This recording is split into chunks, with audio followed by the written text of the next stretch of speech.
you to vote on the news, and here's the winner. There's a huge, hidden, heavenly body right here in our solar system. Evidence is mounting that either a brown dwarf star or a gas giant planet is lurking at the outermost reaches of our solar system, far beyond the planet Pluto. According to the British newspaper The Independent, the object is 4 times the size of Jupiter. Experts say the presence of such a massive object could explain why a barrage of comets has been coming from that direction. We'll post.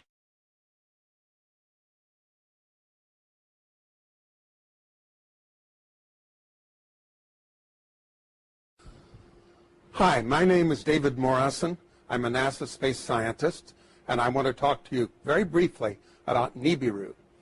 I'm doing this because I received a note from a 12-year-old girl recently that said she wondered if the video I made 2 years ago was still valid, that she and her classmates were scared about Nibiru, and could I please explain, from a science point of view, why we know Nibiru is not real and is not a danger. You know, the simplest thing to say is just that there is no credible evidence whatever for the existence of Nibiru. There are no pictures, there's no tracking, there's no astronomical observations.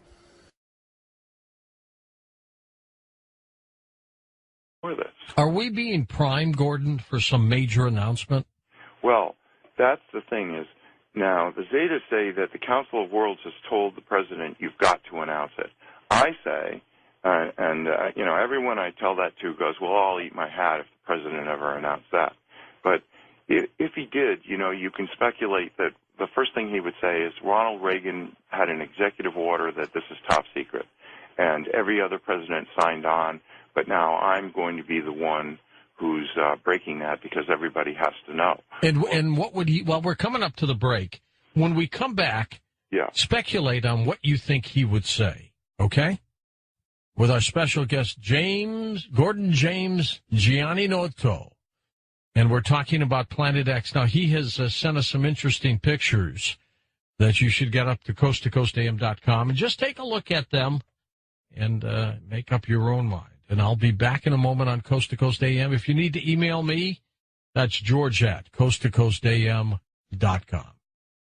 Well, next hour, we'll take your phone calls with Gordon James Giannotto as we talk about Planet X. And welcome back to Coast with Gordon James Giannotto. Gordon, let's speculate a little bit on if there's an announcement of this planet. How will it be announced? Well, there's 2 lines of thought. One is from the Zetas that the Council of Worlds has told the president that he has to announce it. The other is my line of thought, which is that how can he not announce it? Because as Planet X comes closer and closer to the Earth, eventually it's going to come very close. It's going to be as large as the full moon, and it's going to grab the Great Atlantic Rift and pull it up. And people don't realize that the continents are granite and they float on the magma core. So they're just floating there. So the Great Atlantic Rift is a line of mountains right down the center of the Atlantic Ocean from Iceland to Antarctic, and there's an upwelling of magma right there. And as the North Pole of Planet X is in line with the sun, as Planet X is in line with the sun, and the North Pole is pointed at the Earth, it's every day when the Atlantic Ocean faces the sun, the Atlantic Rift gets pulled down towards Planet X, and then as the Earth continues to turn, it gets released, because when the North Pole of Earth starts going towards the North Pole of Planet X, then it gets pushed back. But so eventually what's going to happen is Planet X is going to grab the crust. It's going to be close enough that the crust will stop turning with the core. So nothing changes the core, and nothing changes the North Pole of Earth pointing up. But what's going to happen is Planet X is trying to go by, and the day it goes by, it's going to grab the crust and slide it up over the North Pole and then let go of it. And when it lets go of it, the new North Pole is going to be the eastern tip of Brazil, Recife, Brazil. And there's going to be 600-foot tidal waves followed by the tail of Planet X brushing the Earth with all these rocks, which was one of them was the meteor over Russia. So you're talking catastrophe here. Absolute catastrophe. But the thing is that after that, with no governments and no religions and no economy, the unselfish ETs are going to come and give unspecified help to unselfish survival communities. So, because people say, well, all the nuclear reactors are all on faults all over the world, but, they could transmute the half-life of plutonium from 125,000 years to 1.25 seconds. So, but they haven't said what they're going to do because we're supposed to be taking some responsibility for ourselves. So, what's the timetable on this? Well, see, that's the thing. There isn't a timetable, and that's the number one question everyone asks. Well, when is this going to happen? But the thing is it could happen at any time. The only country that's taken any provision is China, which has built these ghost cities because, remember I had said that the southeastern China plate was going to be sinking. Well, Jakarta, Indonesia, parts of it are 85 feet below sea level. That sinking is almost 70% complete in that tip of the Southeast Asian plate. But all the other earth changes have stopped. And I was talking to Nancy on the phone. I said, that I heard that these metal boxes were found on the beaches in Oregon and they were vibrating. And I said, I think there's extraterrestrial devices. And Nancy started saying, no, I've told you before, there's no extraterrestrial devices on Earth. And all of a sudden the Zetas broke through Nancy, and speaking through her to me, they said, this is absolutely true. And she later wrote about this, and this was, you remember, people have said, well, there weren't any boxes or it was a hoax or whatever, but it is true. On all the faults of the Earth, there are tens of thousands of these boxes vibrating, and what they're doing is instead of letting the movement of the plates, because the roiling of the magma deep in the core of the Earth is causing these quakes and these other shifts. The north end of South America is going to move to the west. The north end of Africa is going to move to the east. The Atlantic is going to get wider. The Pacific is going to get narrower.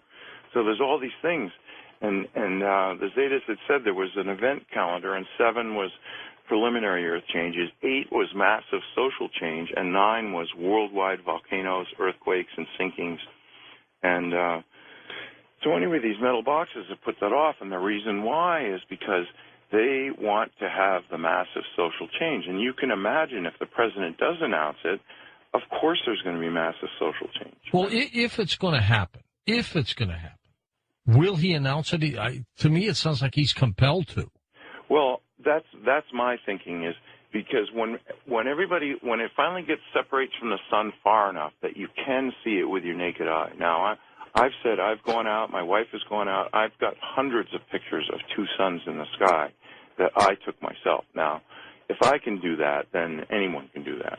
And, so there it is. There's this bright glowing area. You're not looking at Planet X itself because it's in between the Earth and the sun. So it's like trying to photograph the new moon. You just can't do it. But it's got a 5 million mile long or 10 million mile long. It's really, it's a long tail, twin-stranded, stretching towards the Earth because of static electricity. So Planet X is not going anywhere. It's sitting there. And the clump of 4 planets, the dark twin, Venus, the Earth, and Planet X, are still rotating around the sun, but they're not moving in relation to each other. And the tail is stretched towards the Earth, so that rock that came down over Russia and the other ones that were seen over San Francisco and Cuba and Japan are all from the tail of planet rocks, and there's trillions of them. So this is going to be a big disaster. So when the president announces it, I'm not sitting in his office privy to whatever they're deciding, but I can tell you this. They really don't want people he's not going to use the word Planet X because that's the term that the Zetas have used and that is on Zeta Talk is Planet X. That's panic time, right? So they don't want people to run to Google, do a search, and go, oh, look, there's a woman in Wisconsin who's been in telepathic contact with extraterrestrials, because that reveals 2 things. We're about to have giant disasters, and second of all, there are extraterrestrials who have been telling the truth since 1995. So they don't want to do that. So it's interesting that they started talking about it as Nibiru. So I was talking to Nancy, and she's starting to, every time she says Planet X, she goes AKA Nibiru or dash Nibiru or slash Nibiru. so that if anybody does a Google search on Nibiru, they're still going to come up with Zeta Talk. So he's going to say, look, Reagan signed an executive order making it top secret. Every president signed on, but I'm such a humanitarian that I'm telling you that there has been a planet between the Earth and the Sun for 9 years, and why not? I mean, if it separates from the Sun where every single person on Earth looks up and goes, oh my God, what's that? And the glowing area, the thing that's at the 5 o'clock position, is the tail, which is sort of transparent, translucent, whatever you want to say, because it's a cloud of dust or red iron oxide dust. It's lit by the sun, and you can see that from Earth. So that's what people are taking pictures of, is the tail of Planet X stretching towards the Earth. And you can't see Planet X itself, but one of these days, when it gets far enough from the sun, you are going to see it. And then at that day, George, don't you think everyone's going to go, the government couldn't tell us there's a planet? Sure, absolutely. No, and they're never going to believe another word the government ever says again for any reason. Not at all. All right, 6.8 billion people, Gordon, on the planet. How many people may perish? Probably 60% are going to die exactly at the moment of pole shift. And another 30% are going to die from disease and starvation and shock. I mean, what the president should be announcing and saying, listen, we've got to move away from the coastlines. I mean, imagine what a 600... And what's the timetable? Okay. Well, that's the thing is, like, there isn't a timetable. There's an event timetable, but the president has been trying to announce it since last September. So first they tried with the emergency broadcast system. That was all screwed up. That didn't work. And then, believe it or not, I mean, you know, you think if you're president, you can just announce whatever the hell you want. And no, you can't, because there are people, the elite and the rich and the powerful, don't want you to stop going to your job. I mean, if they announced the whole truth, do you think anyone would show up for their job? Pilots, policemen, firemen, truck drivers? No, people would want to be with their friends and family. Right, and they'd all head for Wyoming and Montana and places like that, you know, as far away from the coast as they can. The safe havens. Right, and so you can figure out where, now I live on a mountaintop in the middle of the Maine coast because Maine was held down by glaciers, and it's slowly rising, so once the crust comes free of the core, it's just going to pop up another 500 feet. So I'll be doing fine with a 600-foot tidal wave. But Florida, that's actually going to sink. The UK, that's going to sink. Japan is going to sink. So a lot of places, it isn't just a matter of a 600-foot tidal wave. And then, of course, all the ice in the whole world is in the wrong place, so that's going to melt. So the Zetas say the final sea level is going to be 700 feet above present. So the president isn't going to say what's going to happen. He's going to say there's a planet in between the Earth and the Sun, and now this is what I think, and, you know, speculation, because, you know, I'm not privy to the script here, but you know, that he would turn it over to NASA, which would say, yes, there's a rogue planet, but we were prohibited by national security, but don't worry about it. Go back to sleep. If anything's going to happen, we'll tell you. And then maybe they turn it over to NOAA, which is saying, well, this huge Earth wobble is what's causing all this weather.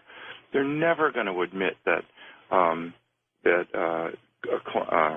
global warming and climate change were a lie, because can you imagine the lawsuits? It would bring the whole world to a halt, because how many hundreds of billions of dollars have been spent on reducing fossil fuels? And, you know, the thing is Planet X is roiling the magma, so the magma's circulating closer to the bottom of the crust, so the seafloors are warming, and the ice is melting from underneath. But the actual truth is the Arctic just had one of the coldest winters in years, and the amount of ice that formed this winter in the Arctic is unbelievable.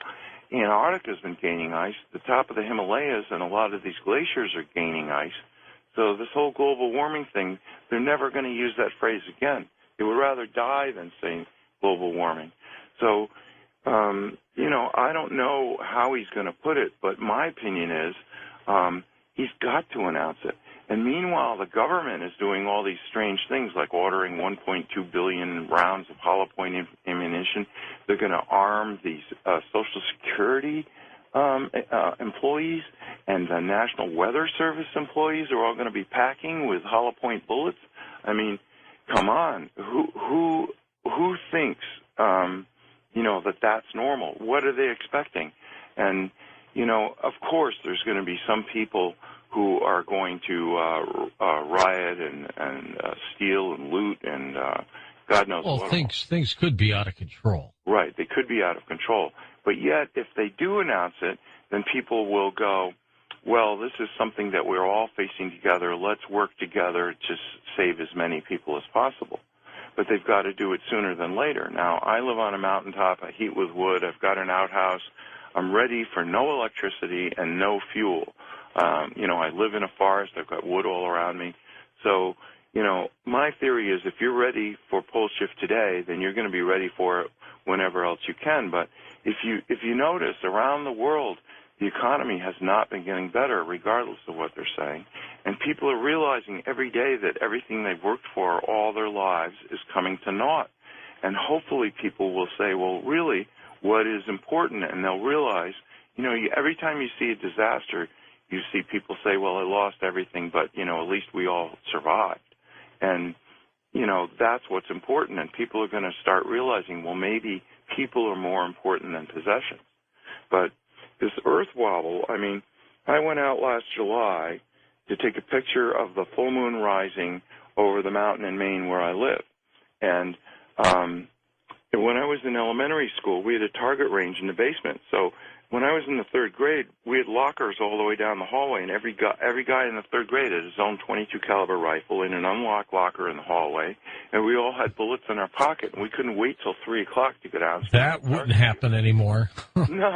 No, and I grew up in the town next to Sandy Hook, so, but there are people who've decided to be selfish and doing awful things, but the majority of everybody is very conscientious. Maine is second in the nation for guns per person and 49th in gun-related deaths per person. So, just because, so people are legitimately saying, well, wow, I got a feeling something's not right. And you see that show, Doomsday Preppers. Oh, sure, yeah. People are like, well, the economy isn't coming back. I was in Walmart the other day. They had 15 people in a 5-acre store. And I said to the cashier, you can't even be paying your overhead with this. And she goes, oh, no, the economy's going to be coming back. Well, okay, fine. They've been hit hard. That's what you say.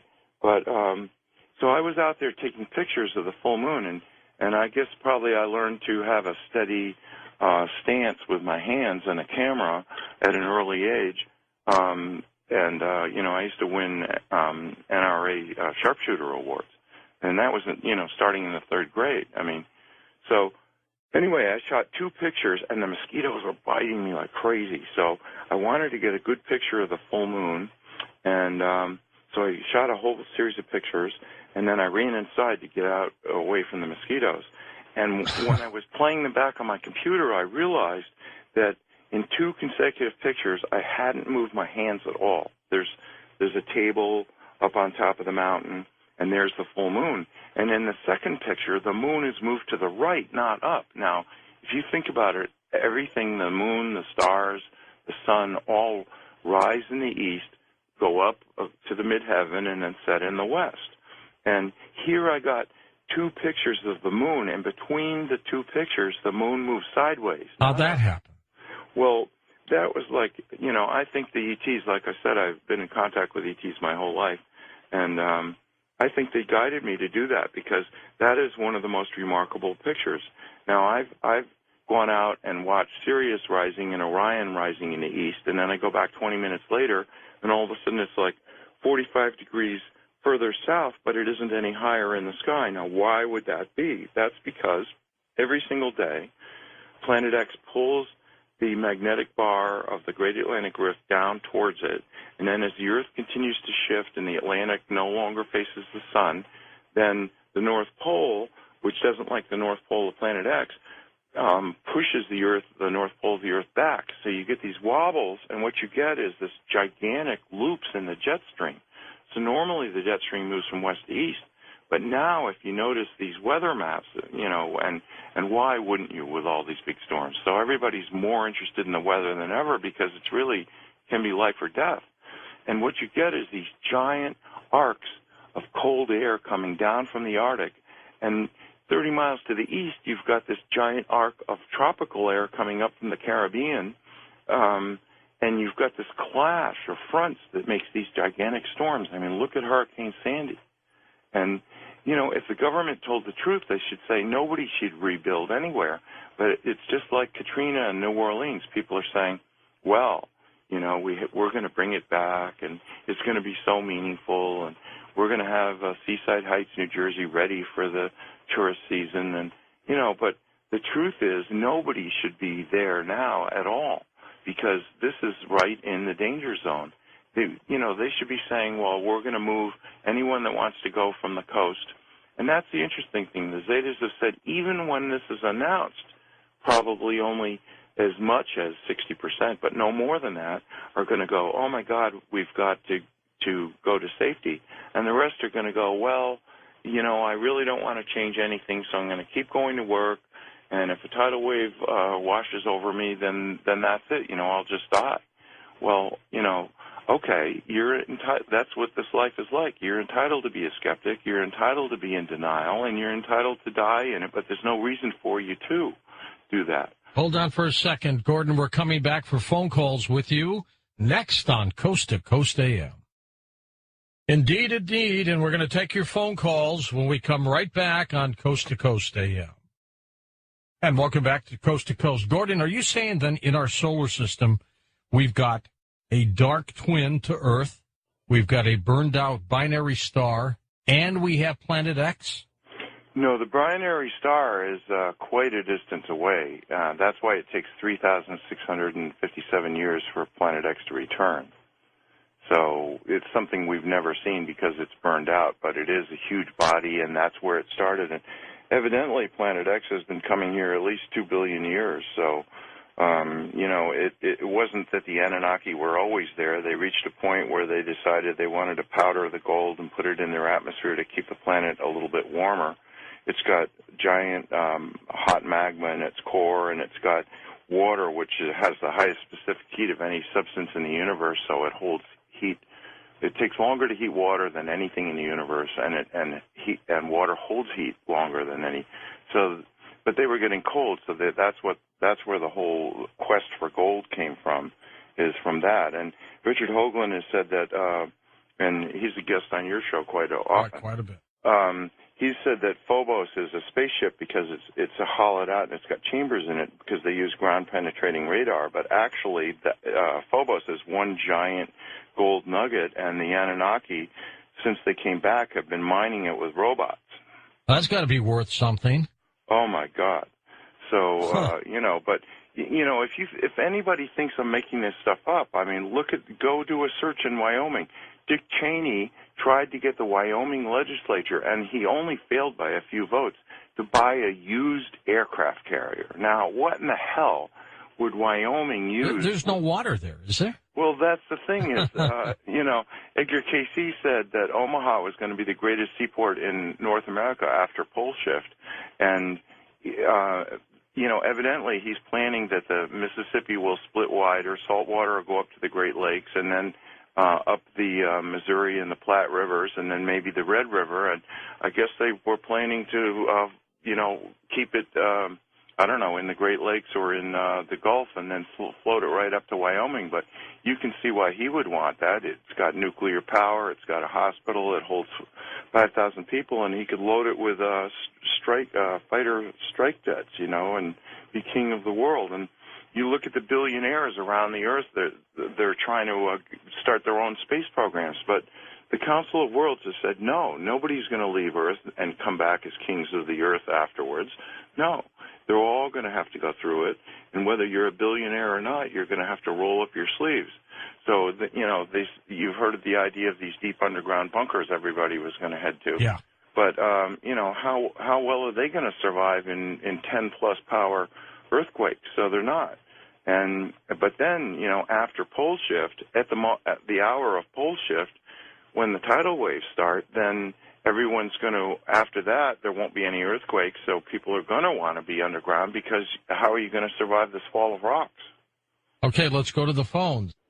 You to vote on the news, and here's the winner. There's a huge, hidden, heavenly body right here in our solar system. Evidence is mounting that either a brown dwarf star or a gas giant planet is lurking at the outermost reaches of our solar system, far beyond the planet Pluto. According to the British newspaper The Independent, the object is 4 times the size of Jupiter. Experts say the presence of such a massive object could explain why a barrage of comets has been coming from that direction. We'll post. Planet X is a very controversial subject, but when we study it, we find that it may hold answers to some of life's most perplexing questions. Everything from evolution to how we came about as a species, to current Earth changes and what might lie ahead for us in the future. My name is Robert Sepper, and this video is my attempt to explain some of these mysteries. To understand everything thoroughly, we must start from our past.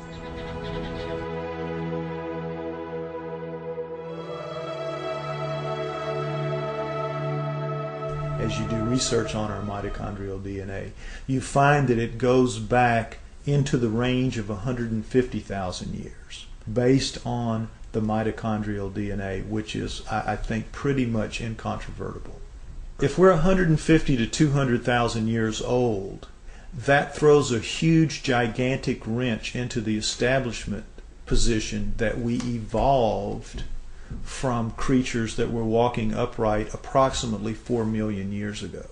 The early Australopithecines, Lucy, everyone is familiar with her, at around 3.2 to 3.5 million years ago, and they're finding new ones all the time. And all they say is to qualify as human is to be upright walking. If you're an upright walking pre-creature, you're called a pre-human. And even though all of those creatures, right through Neanderthal, from Lucy at 4 million years ago, right through the Homo habilis, Homo erectus, Neanderthal to Cro-Magnon, right up to Cro-Magnon, all of those creatures don't look anything like human beings as we are today. They are as different from us as primates. In fact, they look like primates. They look like upright walking primates.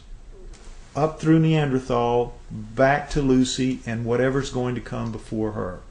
What could make something change so radically, literally overnight, in anthropological terms, and be anything remotely associated with Darwinism?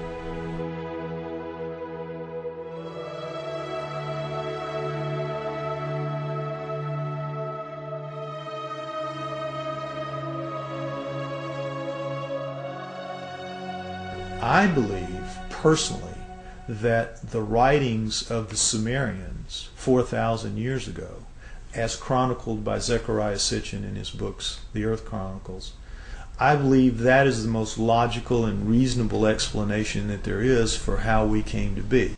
20 some odd years ago, Zecharia Sitchin wrote The 12th Planet.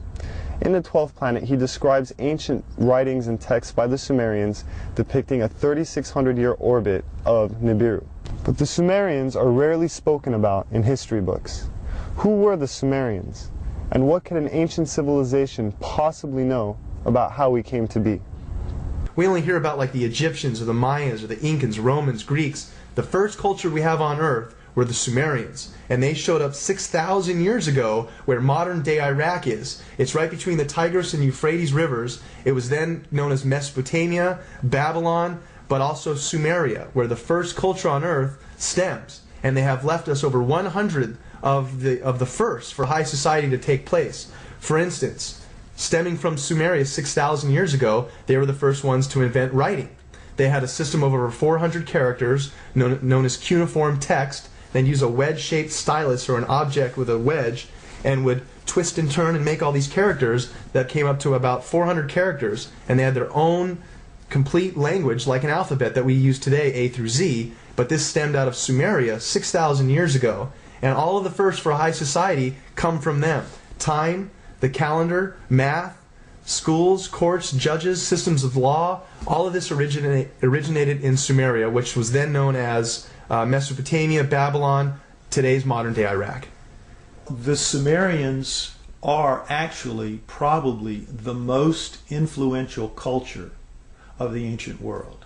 Not the Egyptians, not the Greeks, not the Romans, the Sumerians. The Sumerians invented, for example, the zodiac. All of the symbols that we still have today for the zodiac was created by the Sumerians. They tell an incredible story, the Sumerians do, of the Anunnaki, which is that there is another planet in our solar system, that gods, super beings, live on this planet, that these beings come to Earth. The Sumerians had a pantheon of gods, but it was living gods. They were the Sumerians worshipped living gods who lived and worked and had their lives among them. They were the Anunnaki. Among those Anunnaki, there were 12 leaders, 12 super gods, the bosses, the boss of bosses. Those 12 gods come down and are present in the Egyptian culture, in the Greek culture, and in the Roman culture. They just have different names, but they have basically the same personalities and the same functions. So it isn't that mythology begins with the Egyptians, the Greeks, and the Romans. Mythology begins with the Sumerians. Monotheism didn't kick in until the gods, the multiple gods, actually physically left.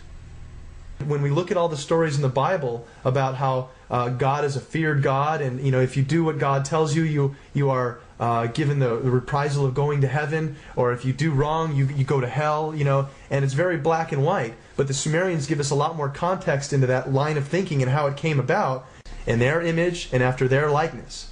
The Anunnaki quoted to the Sumerians as saying, "We have created you in our image and after our likeness, and we were their slaves," basically, to do as they bid it.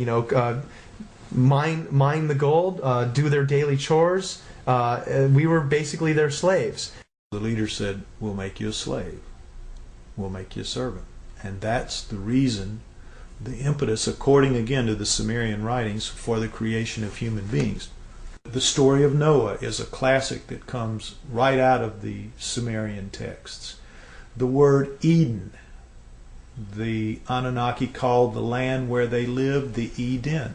The Adam, they called the worker slave that they created the Adamu, plural. Could the Anunnaki have genetically engineered humans? It sounds incredible until we consider that we ourselves genetically engineer the fruit and vegetables we eat every day. From tomatoes to apples and oranges to cloning Dolly the sheep. If we can genetically manipulate DNA, then who's to say that we weren't created or our DNA wasn't tampered with by another race of beings in the past? Now the question is, were we? Did they? And if we were, there must be some empirical evidence, some clues left behind, besides writing in a text that points to this. If you look at the human genome, you'll see that it looks very much like a primate genome, except the second and third chromosomes are fused into one. So, what does that solve? It gives you all the chromosomal material of the primate, but it's now only taking up the space in the combining process of 46. It is 46 chromosomes with 48 chromosomes of genomic material still in there.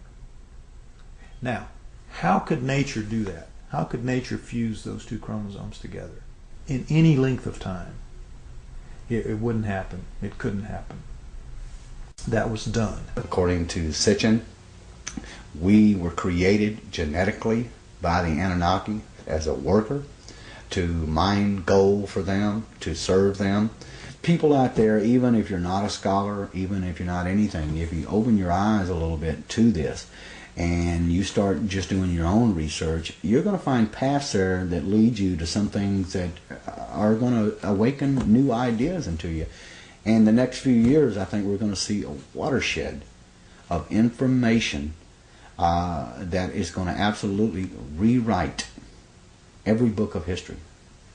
There's evidence left over this entire planet when you start thinking, and you must believe, that we are the offspring of these people. If there was a God, the God created those people before they created us. We are here because of an act of divine creation, but they were people just like us, only older, only more technically advanced.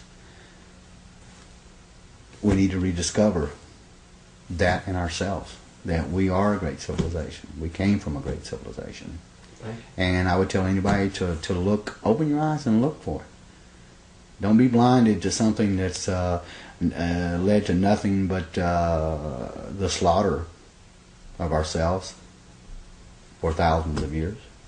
And we still are at that point. We're still a warring society. When this documentary or others like it are put out there and enough people will see it, at least that will start a beacon somewhere that will start shining a little bit brighter. And so at some point we're going to see that we have a different history than what we've been given. The proof's there. Our true history may be indeed very different than what we've been taught through the ages. Whether this data has been withheld or our identities have just been forgotten, it is our responsibility now to rediscover who we are and where we're going. Pointed at the Earth, it's every day when the Atlantic Ocean faces the sun, the Atlantic Rift gets pulled down towards Planet X, and then as the Earth continues to turn, it gets released, because when the North Pole of Earth starts going towards the North Pole of Planet X, then it gets pushed back. But so eventually what's going to happen is Planet X is going to grab the crust. It's going to be close enough that the crust will stop turning with the core. So nothing changes the core, and nothing changes the North Pole of Earth pointing up. But what's going to happen is Planet X is trying to go by, and the day it goes by, it's going to grab the crust and slide it up over the North Pole and then let go of it. And when it lets go of it, the new North Pole is going to be the eastern tip of Brazil, Recife, Brazil. And there's going to be 600-foot tidal waves followed by the tail of Planet X brushing the Earth with all these rocks, which was one of them was the meteor over Russia. So you're talking catastrophe here. Absolute catastrophe. But the thing is that after that, with no governments and no religions and no economy, the unselfish ETs are going to come and give Be back in a moment on Coast to Coast AM. If you need to email me, that's George at coasttocoastam.com. Well, next hour, we'll take your phone calls with Gordon James Gianninoto as we talk about Planet X. And welcome back to Coast with Gordon James Gianninoto. Gordon, let's speculate a little bit on if there's an announcement of this planet. How will it be announced? Well, there's two lines of thought. One is from the Zetas that the Council of Worlds has told the president that he has to announce it. The other is my line of thought, which is that how can he not announce it? Because as Planet X comes closer and closer to the Earth, eventually it's going to come very close. It's going to be as large as the full moon, and it's going to grab the Great Atlantic Rift and pull it up. And people don't realize that the continents are granite, and they float on the magma core. So they're just floating there. So the Great Atlantic Rift is a line of mountains right down the center of the Atlantic Ocean from Iceland to Antarctic, and there's an upwelling of magma right there. And as the North Pole of Planet X is in line with the sun, as Planet X is in line with the sun, and the North Pole is... And it's not a danger.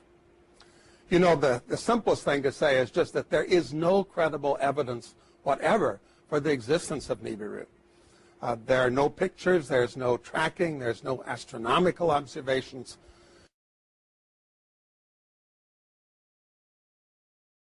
Are we being primed, Gordon, for some major announcement?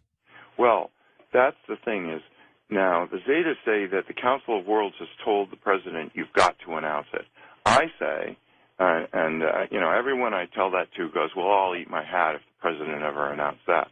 But if he did, you can speculate that the first thing he would say is Ronald Reagan had an executive order that this is top secret, and every other president signed on But now I'm going to be the one who's breaking that because everybody has to know. And what would he? Well, we're coming up to the break.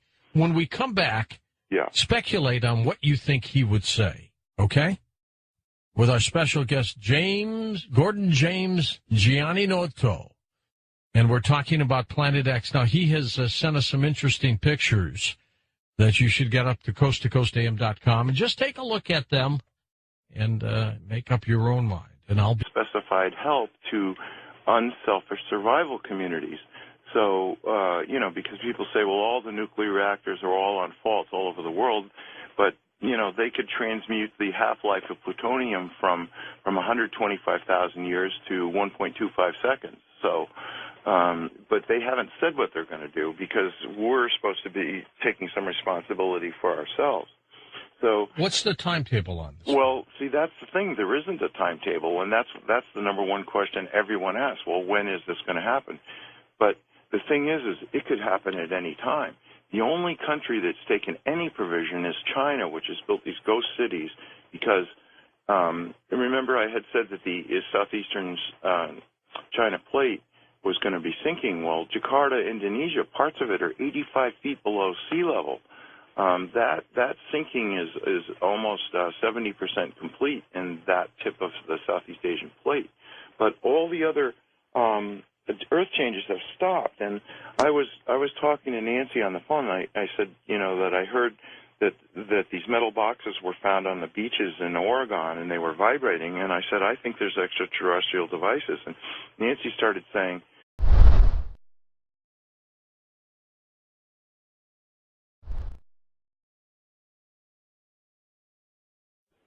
you to vote on the news, and here's the winner. There's a huge, hidden, heavenly body right here in our solar system. Evidence is mounting that either a brown dwarf star or a gas giant planet is lurking at the outermost reaches of our solar system, far beyond the planet Pluto. According to the British newspaper The Independent, the object is 4 times the size of Jupiter. Experts say the presence of such a massive object could explain why a barrage of comets has been coming from that direction. We'll post.